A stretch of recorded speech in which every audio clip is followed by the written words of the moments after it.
ವೀಕ್ಷಕರಿಗೆ ನಮಸ್ಕಾರ. ಇದು ಪಂಪ ಕವಿಯ ವಿಕ್ರಮಾರ್ಜುನ ವಿಜಯಂ ಕಾವ್ಯದ ಚತುರ್ಥಾಶ್ವಾಸದ 86ನೆಯ ಪದ್ಯ. ಆ ಪದ್ಯ ಹೀಗಿದೆ. ತಿಸರಮಿದಾವುದಕ್ಕ ಧರಣೀಂದ್ರನ ಕೊಟ್ಟುದು, ವಜ್ರದಾಳಿ ಕಣ್ಗೆಸೆವುದಿದಾವುದು, ಒಲ್ಲದೆ ಉಳಿದಟ್ಟಿರೊಡಂದು ಕುಬೇರ ನಿತ್ತುದೇ.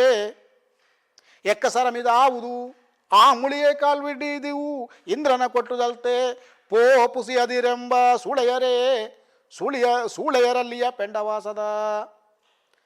ಇದನ್ನು ಬಿಡಿಸಿ ಹೀಗೆ ಓದಬಹುದು. ತಿಸರಂ ಇದಾವುದು ಅಕ್ಕ, ಧರಣೀಂದ್ರನ ಕೊಟ್ಟುದು, ವಜ್ರದಾಳಿ ಕಣ್ಗೆಸೆಯುವುದು ಇದಾವುದು, ಒಲ್ಲದೆ ಉಳಿದು ಅಟ್ಟಿದೊಡೆ ಅಂದು ಕುಬೇರನಿತ್ತುದು. ಎಕ್ಕಸರಂ ಇದಾವುದು ಆ ಮುಳಿಯೇ ಕಾಲ್ವಿಡಿದು ಇಂದ್ರನ ಕೊಟ್ಟುದು ಇದಲ್ತೆ ಪೋ ಪುಸಿಯದಿರೆಂಬ ಸೂಳೆಯರಲ್ಲಿಯ ಪೆಂಡವಾಸದ. ಇದೊಂದು ವಿಚಿತ್ರವಾದಂತಹ ಪದ್ಯ. ಅಂದರೆ ಅಲ್ಲಿಯ ವೇಶ್ಯೆಯರ ಗೈರತ್ತು ಹೇಗಿತ್ತು ಅಂತಂದರೆ, ಒಬ್ಳು ಕೇಳ್ತಾರಂತೆ, ತಿಸರಂ ಇದಾವುದಕ್ಕ, ಇದೇವುದಕ್ಕ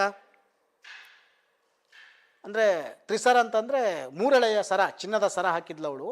ಈ ಮೂರೆಳೆಯ ಚಿನ್ನದ ಸರ ಇದು ಎಲ್ಲಿಂದ ನಿನಗೆ ಸಿಕ್ತು? ತಿಸರಂ ಇದಾವುದಕ್ಕ, ಇದೆಲ್ಲಿದು ಅಂತ ಕೇಳಿದಾಗ, ಧರಣೀಂದ್ರನ ಕೊಟ್ಟುದು, ಈ ಭೂಮಿಯನ್ನು ಹೊತ್ತಿದ್ನಲ್ಲ ತಕ್ಷಕ, ಅವನೇ ಕೊಟ್ಟಿರೋದು. ಅಲ್ಲಿ ಬಂದಿದ್ದ ನನ್ನಲ್ಲಿ ಹತ್ರ ಕೇಳಿದೆ, ಕೊಟ್ಟ.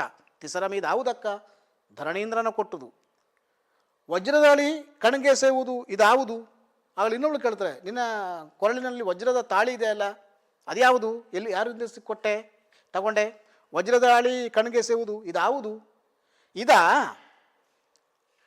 ಒಲ್ಲದೆ ಒಂದ್ಸಲ ಕುಬೇರ ಬಂದಿದ್ದ, ನಾನು ಇಷ್ಟಪಡದೆ ಅವನನ್ನು ಓಡಿಸ್ಬಿಟ್ಟೆ. ಒಲ್ಲದೆ ಉಳಿದು ಅಟ್ಟಿದೊಡೆ, ಅವನ ಓಡಿಸ್ಬಿಟ್ಟೆ ನಾನು, ಆಗ ಕೊಟ್ಟಿರೋದು ಗೊತ್ತಾ, ಕುಬೇರ ಇರ್ತದೆ. ಮತ್ತು ಈ ಇನ್ನೊಬ್ಳು ಕೇಳಿದ್ಲು, ಈ ಏಕಾಸರ ಇದೆ ಅಲ್ಲ ಚಿನ್ನದು, ಅದ್ಯಾವುದು? ಆ ಮುಳಿಯೇ ಕಾಲ್ವಿಡಿದು ಇಂದ್ರನ ಕೊಟ್ಟದು. ನಾನು ಸಿಟ್ಟು ಮಾಡೋದಕ್ಕೆ ಇಂದ್ರ ಬಂದಿದ್ದ ಸಿಟ್ಟು ಮಾಡಿದ ದಿವಸ, ಆಗ ನಾನು ಸಿಟ್ಟು ಮಾಡಿದಾಗ ನನ್ನ ಕಾಲು ಹಿಡಿದು ದೇವೇಂದ್ರನೇ ಕೊಟ್ಟದಿದು. ಅಂದರೆ ತಕ್ಷಕ ಮೂರೆಳೆಯ ಸರ ಕೊಟ್ಟನಂತೆ ಒಬ್ಬಳಿಗೆ, ವಜ್ರದ ತಾಳಿಯನ್ನು ಮತ್ತು ಕುಬೇರ ಕೊಟ್ಟ. ಇನ್ನೊಬ್ಬ ಏಕಸರವನ್ನು, ಒಂದೆಳೆಯ ಸರವನ್ನು ದೇವೇಂದ್ರನೇ ಒಬ್ಬಳು ವೇಶ್ಯೆಗೆ ಕಾಲು ಹಿಡಿದು ಕೊಟ್ಟಿದ್ದ. ಅಂದರೆ ವೇಶ್ಯರ ಬಳಿಗೆ ಅವಾಗಲೇ ಹೇಳಿದೆ, ಒಂದು ಕಡೆಯಿಂದ ಮನ್ಮಥ ಬಂದಿದ್ದ, ಶಿವ ಬಂದಿದ್ದ, ವಿಷ್ಣು ಬಂದಿದ್ದ. ಅದಲ್ಲದೆ ಮತ್ತೆ ಇನ್ನು ಕೆಲವರ ಜಾತಕವನ್ನು ಇಲ್ಲಿ ಹೇಳ್ತಿದ್ದಾರೆ. ಯಾರು? ಒಬ್ಬ ತಕ್ಷಕ ಬಂದಿದ್ದ, ಅವನು ಮೂರೆಳೆ ಸರ ಕೊಟ್ಟಿದ್ದ. ಆಮೇಲೆ ಕುಬೇರ ಬಂದಿದ್ದ, ಅವನು ವಜ್ರದ ತಾಳಿಯನ್ನು ಒಬ್ಬಳಿಗೆ ಕೊಟ್ಟಿದ್ದ.